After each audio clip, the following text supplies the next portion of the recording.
Body camera fallout, new revelations in the investigation into whether city police planted evidence. Outraged defense attorneys claim prosecutors failed to disclose key information, a conversation with an officer about their concerns over evidence tampering, and a memo where the officer explains what happened. WJZ is live at City Police Headquarters. Investigator Mike Hellgren has one officer's version of events and why it doesn't hold water with the public defender. Mike? Mary, as this case was heating up, the officer believed the questionable video was about to be exposed to the public. So he wrote a memo to police brass, and the public defender's office says what happened next is an example of broken justice in Baltimore.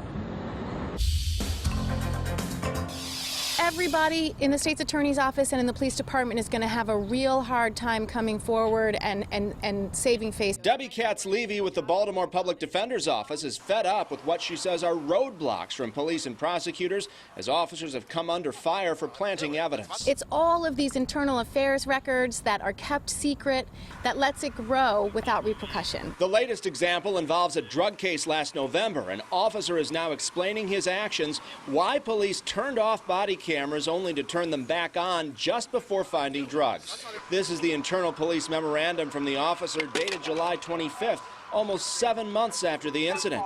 He says he wrote it after Deputy State's Attorney Jan Bledsoe asked prosecutors to flag his cases and believing the video was going public. Unsure of the intentions of Ms. Bledsoe or the Public Defender's Office, I wanted to make my command and the department aware, he wrote.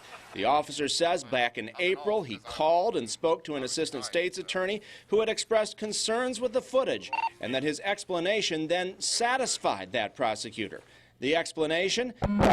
The officer was remotely advising officers after searching a car. When they couldn't find the drugs, they turned off their body cameras. He advised them to do a more thorough search and went to the car himself, explaining, I illuminated the steering wheel, driver's side floor area with my flashlight, where I observed the black bag wedged underneath the steering column, and another officer activated his body-worn camera and retrieved the bag, which did contain a large amount of suspected drugs.